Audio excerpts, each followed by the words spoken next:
सुनो भैया, इस घर में जो भी हमारा हिस्सा है वो हमें चाहिए। अरे ये कैसी बात कर रहे तू? तुम दोनों ऐसे अचानक से आंधी तूफान के जैसे तो आए हो घर में, और अचानक से तुम लोग बोल रहे हो कि हिस्सा चाहिए। आखिर हुआ क्या है? हुआ कुछ भी नहीं है भैया, जितना हमने कहा है ना खाली उतना ही सुनिए आप। हमें हमारा हिस्सा चाहिए बस। अरे कैसी बात कर रही है, पागल हो गई क्या तुम? ये क्या हिस्से की बात कर रही है? देखो मम्मी, आप तो चुप ही रहो। ये हम भाई बहन का मैटर है तो हमें ना सॉर्ट आउट करने दो।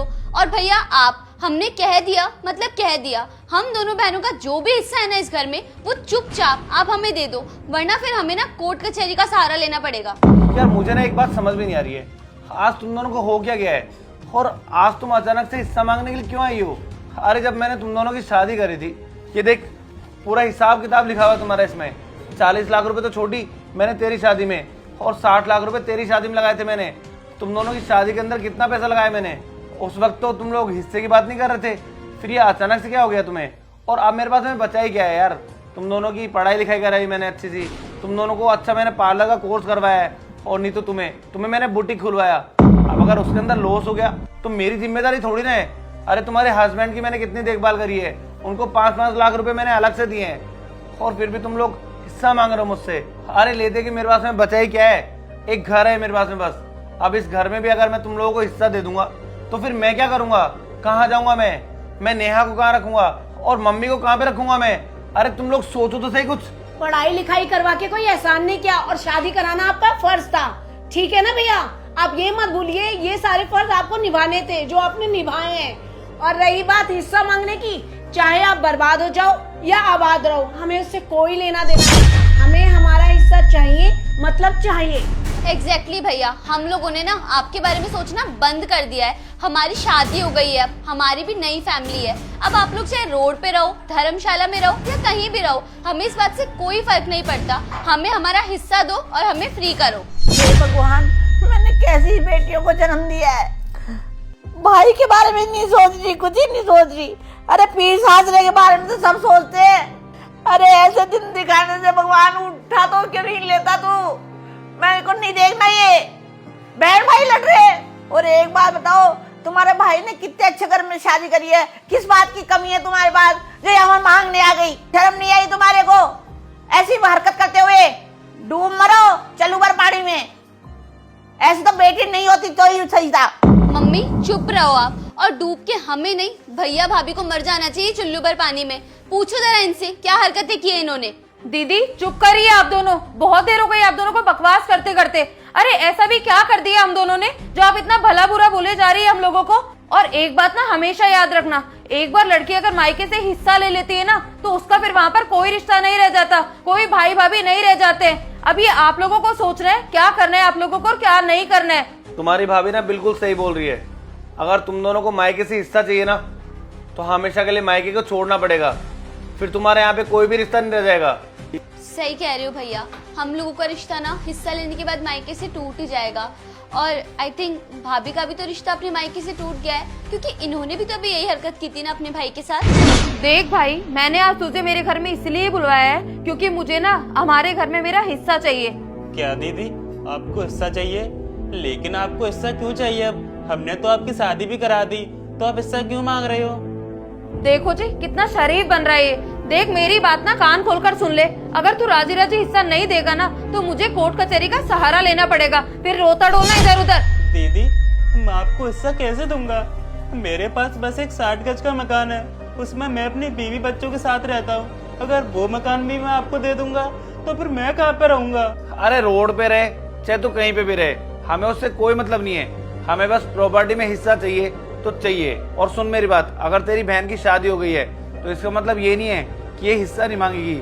अरे जितनी भी प्रॉपर्टी है ना, चाहे 50 गज है तेरे पास में, उसके अंदर भी हमको पूरा हिस्सा चाहिए। समझ में आ रही है?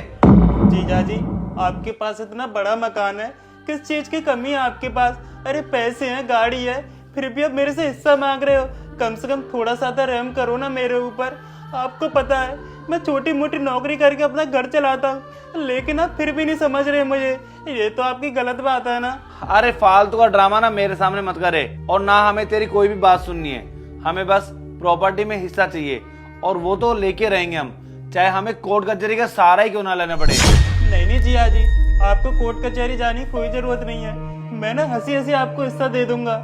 मेरे पास छोटा सा घर है ना, मैं बेच दूंगा इसे और अपनी बीवी से जाके बोल दूंगा कि हम ना रोड पर रह लेंगे, क्योंकि हमारी बड़ी बहन ने हमसे हिस्सा मांगा है। आप चिंता मत करो, मैं कल शाम को ही अपने घर के पेपर रेडी करा लूंगा और ले आऊंगा आपके पास। हाँ ठीक है, जल्दी जा, हमारे पास इतना टाइम नहीं है। और ये ना 1-2 साल तक मत चलाना केस को, 1-2 दिन के अंदर ही चाहिए हमें हिस्सा। जा अब यहाँ से। ठीक है दीदी, राम राम। तुझे क्या लग रहा है 4-5 लाख रुपए आराम से मिलेंगे हमें? 4-5 क्यों? आपको पता है जमीनों की रेट क्या चल रही है? कम से कम 10 लाख रुपए मिलेंगे हमें, फिर आराम से मजे करेंगे। इतना पैसा तो आराम से मिलेगा कि हम लोग एक और कार ले लेंगे कोई। दीदी, ये भैया भाभी ने ना बिल्कुल अच्छा नहीं किया भाभी के भाई के साथ। उनके पास कुछ भी नहीं है, उसके बाद भी वो उनसे हिस्सा मांग रहे हैं। देखो भैया, हम लोग ना आपकी बहनें हैं और हमें आप लोगों से कुछ भी नहीं चाहिए। ये सब जो हमने किया ना, सिर्फ भाभी को सबक सिखाने के लिए किया है। भैया भाभी, एक बात बताओ आप लोग मुझे, आपको ये सब करते हुए बिल्कुल भी अजीब नहीं लगा? और भाभी, आपका तो भाई है ना, वो आपसे कितना प्यार करता है। आपने अपने मायके में कितने साल गुजारे हैं, फिर आपने अपने ही भाई के साथ ये हरकत की। आपके तो माँ बाप भी नहीं है, वो अकेला कमाने वाला है, कैसे अपनी फैमिली को मैनेज कर रहा है अकेला, ये सब भी नहीं सोचा आपने। और वैसे भी आपकी शादी तो अच्छे घर में हुई है, भैया बहुत अच्छा कमाते हैं और आपको किसी भी चीज की कमी नहीं होने देते। जो आप बोलते हो वो आपको ला कर देते हैं। मम्मी आपको बिल्कुल माँ जैसा प्यार करती है, फिर उसके बाद आपको कहाँ जरूरत पड़ गई कि आप अपने भाई को परेशान करो, उसके हिस्से में से अपना हिस्सा मांग लो। ऐसा क्यों किया भाभी आपने? मुझे ना ये चीज बिल्कुल भी अच्छी नहीं लगी और मैंने सोचा अगर हम लोग आपको डायरेक्टली बोलेंगे तो आप ये बात कभी नहीं समझ पाओगे। लेकिन जब भैया पे ये चीज गुजरेगी ना कि उनकी अपनी बहनें उनसे हिस्सा मांगने के लिए आ गई, जबकि उनकी शादी तो बहुत अच्छे घर में हुई है, तब आप लोगों को रियलाइज होगा कि आपने कितना गलत किया। अब आप खुद ही सोचो कि आपने अपने भाई के साथ सही किया। अरे ये कब हिस्सा मांग ली? मेरे को तो पता ही नहीं था। है तूने हिस्सा मांगा है? और तू, तेरे को बिल्कुल भी शर्म नहीं आई क्या? मैंने यही संस्कार दिए थे तेरे को कि हिस्सा मांग ले ससुराल वालों से? अरे वो आया था बेचारा, उससे हिस्सा मांग लिया। हाँ भाभी, आपको ऐसा नहीं करना चाहिए था। पता है आपको, एक लड़की मायके में कितने साल गुजारती है, उसका बचपन वहीं बीतता है पूरा। उसके बाद में वो बड़ी होती है, ससुराल जाती है, जब उसका आखिरी वक्त आता है ना, तब भी उसको मायके की ही चुनरी उड़ाई जाती है। और आपने उन्हीं मायके वालों के साथ इतना गलत किया।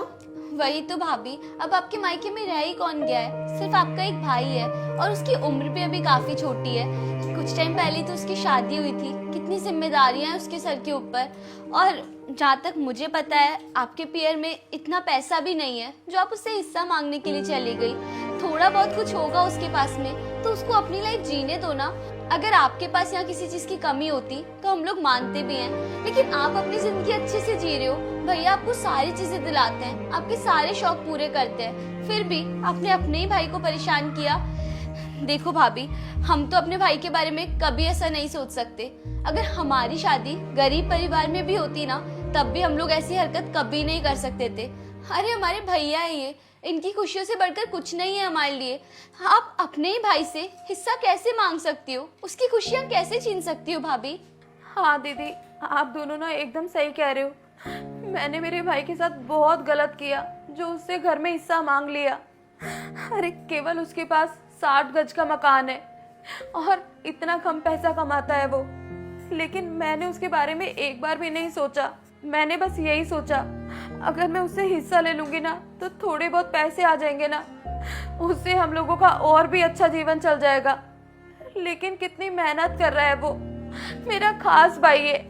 माँ बाप के जाने के बाद उसने मुझे किसी चीज की कोई कमी नहीं होने दी है, लेकिन फिर भी मैंने उसके बारे में एक बार भी नहीं सोचा। आज ना आप लोगों ने एकदम सही किया जो हम लोगों से हिस्सा मांग लिया, हमें सबक सिखाने के लिए ये सब नाटक किया, वरना मैं मेरे भाई के बारे में कभी नहीं सोच सकती थी। मैं ना अभी एक काम करती हूँ, उसे फोन करके मना कर देती हूँ कि भाई मुझे घर में कोई हिस्सा नहीं चाहिए, मुझे कुछ नहीं चाहिए, बस मुझे ना हमेशा मेरा मायका चाहिए। हाँ बेटा, ये बिल्कुल ठीक कह रहे हैं। तू अभी फोन कर दे तेरे भाई को, वो बेचारा पता नहीं कहाँ कहाँ पैसे की व्यवस्था करता डोलेगा। हाँ मम्मी जी, मैं अभी कर देती हूँ। नेहा रुको, तुम फोन मत करो उसे। आई थिंक हम लोगों को उसके घर चलना चाहिए और जाकर के ना उनसे माफ़ी मांगनी चाहिए, क्योंकि हमने बहुत बड़ी गलती करी है। अरे भाई है वो तुम्हारा, और मैं भी पता नहीं क्यों प्रॉपर्टी के लालच में आके तुम्हारी बातों में आ गया और उससे हिस्सा मांगने लगा। लेकिन आज अगर ये दोनों बहनें मेरे पास में नहीं आती तो शायद तुम्हारा ना हमेशा के लिए मायका खत्म हो जाता। थैंक यू सो मच यार, तुम लोग भले ही मेरे से छोटी हो लेकिन बहुत अच्छी हो सच में। नेहा चलो हम लोग चल के आते हैं पहले, और तुम दोनों थोड़ी देर रुको यहाँ पे।